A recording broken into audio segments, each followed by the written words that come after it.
The Human Self and Iblees. Translation of Iblees O Adam. Translated and edited. Dr. Ajaz Rasul, UK. The Quranic Concept of Satan and Perspective on Human Desires, Emotions, Intellect and Wahi. Author. Ghulam Ahmad Parwez. 4. Jinn. As we have seen earlier, it has been stated about Iblees that, behold, we said to the Malaika, bow down to Adam. They bowed down except Iblees. He was one of the jinns. 1850. And also that his creation was from fire. Allah said, what prevented you from bowing down when I commanded you? He said, I am better than he. You did create me from fire, and him from clay. 7:12. In another verse it is stated that Allah created Jinn, plural of jinn, from fire. And he created jinns, Jinn, from fire free of smoke. 55:15. And man was created after them. And the jinn race we had created before, from a scorching wind. 15:27. 4.1 Jinn, a creation of fire. From these explanations we come to know that the jinn were a creation from fire which Allah had created prior to man, i.e., such a creation in which there was a greater heat compared to man. From this point of view, it has been stated about this creation that it was created from fire, just as it is stated about man that he was created from clay. Regarding Iblees, it is because of this rebellious trait of his that it is stated that he was from the jinn. The word jinn means hidden, veiled, concealed from the eyes, obscure. When this planet Earth became separated from the sun, it was molten fiery matter. After many eons, due to the cooling of the atmosphere, its outer crust began to harden in the way that a layer of cream thickens on the surface of milk. But it is unknown what kind of stages of long duration this planet of fire had to go through before it finally became suitable for habitation by living creatures. What kind of species existed here in these initial phases of change and transformation to which this fiery environment was suited, we have no knowledge of this. But that creation has now become a tale of the distant past, and its place has been taken by human habitations. Experts in anthropology term this as being a missing link in the process of evolution, which it has not been possible to determine with any certainty up until the present time. Today our connection with this creation is no more than this, that the Quran on which we have Iman has mentioned it. But when the human intellect was in its infancy, its state was strange. Every one of those forces which was concealed from his eyes, and every one of those supernatural events whose cause was apparently not comprehensible, considering it to be an abnormal event, he would start to become fearful of it, and in order to remain protected from its harmful effects, he would resort to its flattery, whose display was done in the form of worship. The thunder of clouds, the crackling of lightning, rain, earthquakes, and other similar incidents and occurrences, whose cause and reality could not reach his comprehension, was sufficient to bamboozle his intellect and consciousness. He would declare these unfathomable events as being supernatural, perceive them as gods, and would worship them. Similarly, those neurological diseases, e.g., epilepsy, hysteria, etc., closing parenthesis, in which a patient, becoming unconscious, begins to do strange kinds of movements or speeches, would create a source of fear and anxiety for him. He could not comprehend what has happened to him. Invariably he would conclude that this, too, is a feat of a god and goddess, a hidden power. This was the beginning of this superstitious practice. 4.2 Spirit worship. Bit by bit, the idols of these hidden forces started to mold in the superstitious factory of the human mind, and gradually different names were proposed for them and individual tasks were assigned towards them. Jinn, ghost, god, witch, fairy, evil spirits, and who knows what other rubbish. Since, as has been noted above, Supernatural powers were attributed to them, therefore worship of them also began. Though the beginning of this was in the early stages of man's life, but as has been happening with every Maslak belief system, because this process was also continuing for generations in different nations, hence in countries and nations immersed in ignorance these things are still continuing until today. At the time of the revelation of the Quran this was also the state among the Arabs. This has been referred to at many places in the Quran. For example, it is stated in Surah Al-An'am. Yet they make the jinns equals with Allah. 6. 100. See also 34. 41. These were tales of the era of ignorance. But in order to assess to what extent the Muslims have themselves accepted the influence of these nonsensical beliefs, just peep into the corner of a shrine, at the headstone of a raised tomb, into the abode of some holy man issuing amulets, or some house of a Quranic chanter. And then see in what abodes of darkness is this nation on which Allah had bestowed such a great universal light is stumbling about. Using their intellect lit solely by the light of a firefly, Europe achieved salvation from these falsehoods and superstitions. But those in whose courtyard a bright sun is spreading light all around, they are inhabiting a world of blind men like a bat with its eyes closed. 4.3 Human jinns. Since the meaning of jinn is that of being hidden, and its concept would draw the mind to that of a gigantic, Hulk-like, fiery-type creation. Hence in the Arabic language the word jinn used to be applied to those wild tribes who lived far from the urban population in deserts and jungles, and were stronger and more powerful and sturdy in build than the city dwellers. From this aspect, the words ins and jinn began to be used for the differentiation between civil and uncivil, urban and Bedouin, city and jungle. Today, when due to the common availability of the means of communication, the effects of urbanization have spread to far-off villages, so much so that they have even reached nomadic tribes, there is not much difference left in the lifestyle, states of the psyche, political environment, behavior both intellectual and emotional etc., between city and Bedouin dwellers. But in that era this difference was so great and the gulf between these two was so wide that this differentiating line retained special significance. In the Quran the words jinn and ins have been used in these very meanings. In relation to the story of Suleiman it is stated, "And before Suleiman were marshalled his hosts, of jinns and ins and from the tribe of Tyre, and they were all kept in order and ranks." 27. 17. As will be explained in detail under the topic of Suleiman, these jinn were wild tribes living in mountainous areas and jungles and were gigantic, sturdy and strong, whom Suleiman had employed in the construction work of his palaces and forts. Bani Israel were members of the ruling class and that is why they were not employed in such labor-intensive work. For these tasks non-Israeli people used to be brought in. These strong, rebellious and unfamiliar people have been described by the term jinn. As has been mentioned above, details of all these matters will be covered under the topic on Suleiman. 4.3 Jinn and ins. It is stated in Surah Al-An'am that rebellious and mischievous people from among the jinn and ins, nomadic and urban inhabitants, used to be enemies of the invitation to hack of the messengers of Allah. 6. 112. A few verses later, 6. 130. Addressing the jinn and ins, it is stated that Allah had sent messengers to you from among yourselves. There is no mention in the Quran of any of the messengers sent to these presumed jinn. It was to human beings only that all of the messengers used to come.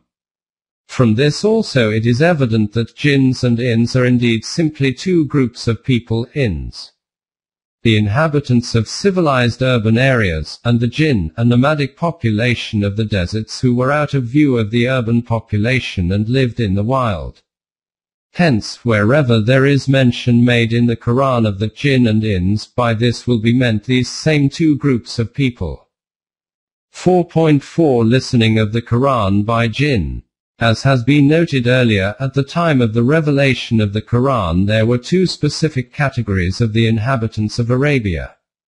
One group lived an urbanized life and the other group was of nomadic people living in deserts who used to live far from the urban population and out of sight, just like tribes of gypsies reside among us. There was a great difference between these two in their psychic state, social needs, and physical habits and traits.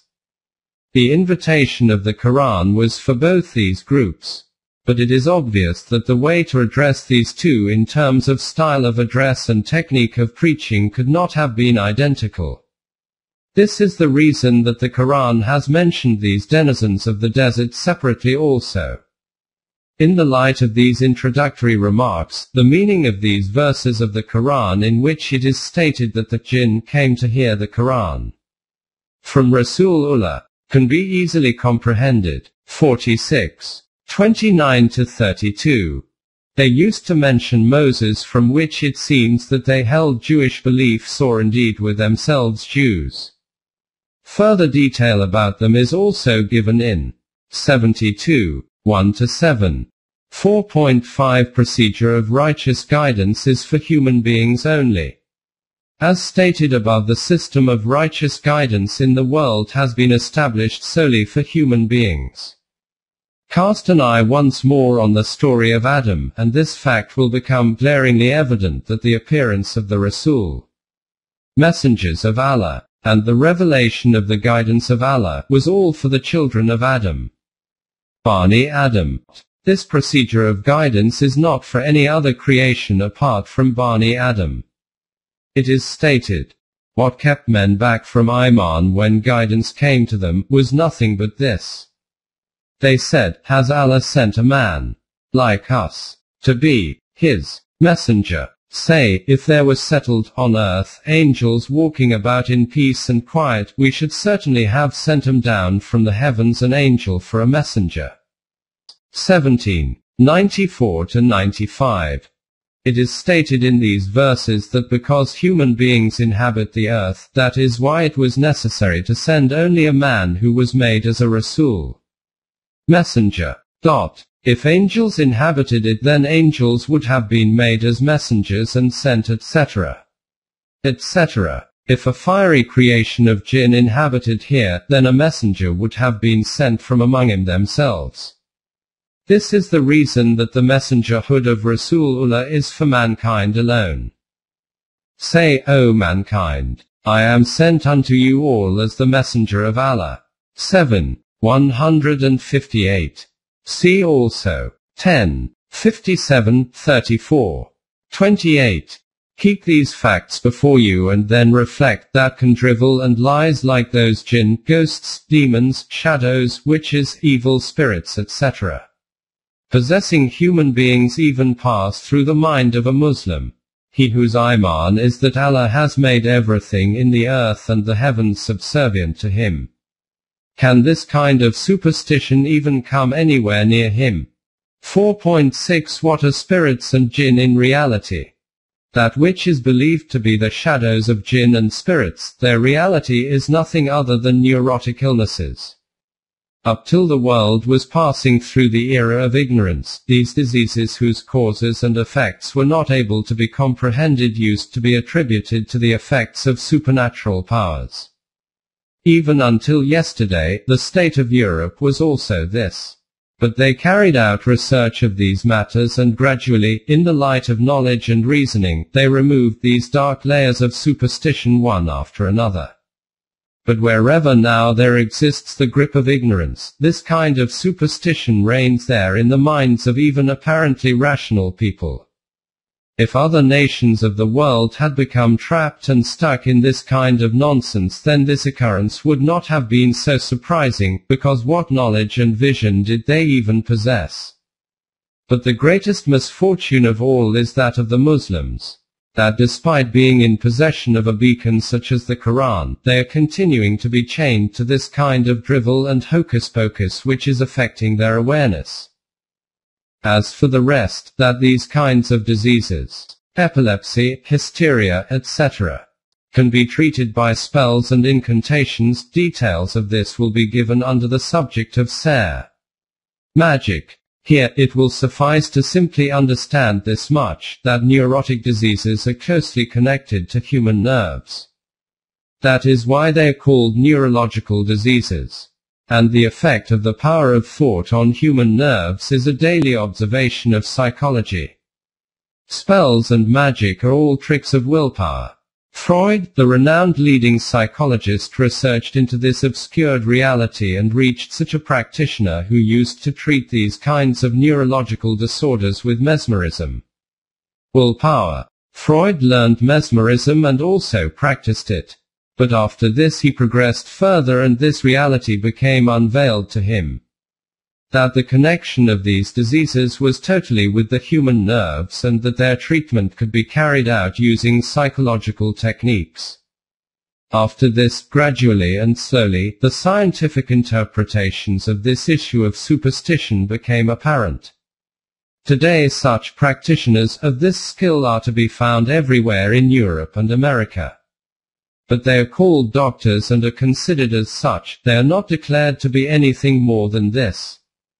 Therefore, the question of worshipping them does not even arise. Worship of these kinds of delusions are the share of that Muslim alone, who bows to every stone and in front of every great doorstep and considers it to be a means of nearness to Allah. In these kinds of superstitious practices such incidents are also included which keep appearing every other day somewhere or other. Sometimes stones start to come into some house, sometimes clothes combust spontaneously, sometimes items begin to disappear. But if investigated with effort and hard work, the cause for all these incidents can be discovered. But even if for some reason a cause cannot be found, it can never be assumed that this is some invisible, fiery creation which keeps doing mischiefs in such a way in human society. Remember, according to the Quran there is no room for these kinds of beliefs or concepts. According to the Quran, before the birth of human beings some other creation was inhabiting this place, which has no bearing on human beings now. It has been termed a fiery creation. Apart from this, in connection with the Jinn and Inns in the Quran, by the Jinn that are mentioned is meant the desert-dwelling, nomadic tribes of Arabia, and that is it. In the Arabic language the word Jan, plural of Jinn, has also been used to mean serpent, probably due to its fiery nature and impulsive behavior. In connection to the tale of Moses, this word has appeared with these very meanings. See 27, 10 and 28, 31. 4.7 Summary of the discussion. For the emergence of its latent potentials and hidden powers the human self is obliged to resist and wrestle with confronting forces. In the theater of effort and action in the world, Iblees is the name of these confronting forces. Transgression and sedition are in the nature of Iblees. He is the representation of unbridled intellect and corrupting knowledge, or you can understand it as the name of those emotions of man which do not remain under the obedience of Wahi. His creation occurred together with the consciousness of Adam and as long as Bani Adam, the children of Adam, are present in this world, he will remain in existence alongside. Hence, these Ibleesi forces cannot be eliminated. The character of a Momin is that he should harness these and bring these under the obedience of the divine laws. Be clear that this belief is fundamentally different from the Zoroastrians' belief of duality, according to which the God of goodness is believed to be separate from the God of evil.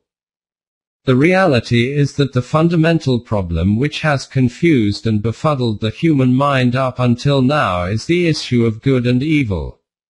This is like a tangled kite string which the more the human mind has tried to unravel it, the more tangled it has continued to become.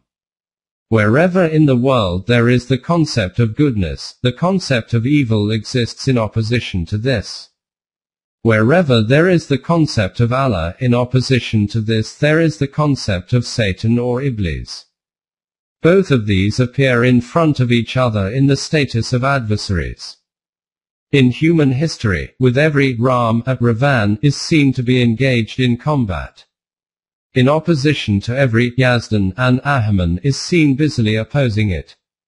There is no doubt in this that these two diametrically opposite forces are seen to be lined up in opposition to each other from the very beginning up until today.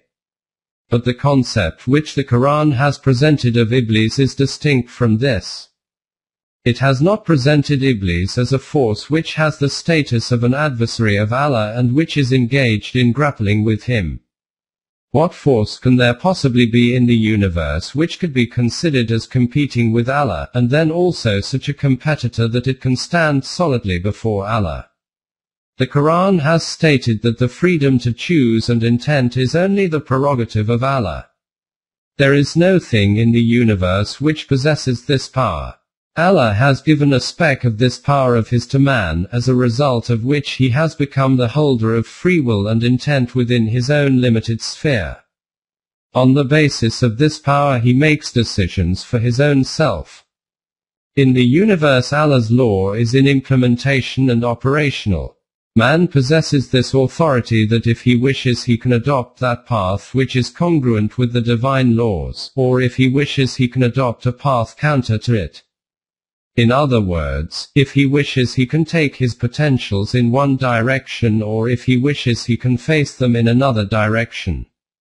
When man employs his powers in accordance with the divine laws, then this is called obedience of Wahi, because for human society the divine laws are only received through Wahi. And when he employs his powers contrary to this path, then this is called transgression of the divine laws. This is termed as Iblees in Quranic terminology. You have seen from this that Iblees is not the name of some external power which is standing confronting Allah. It is merely a term for one form of the use and employment of human powers, i.e., that form in which human powers are employed contrary to the procedures established by Wahi. When man begins to use his powers according to Wahi, it is then said that the influence and authority of Iblees no longer has any control over him.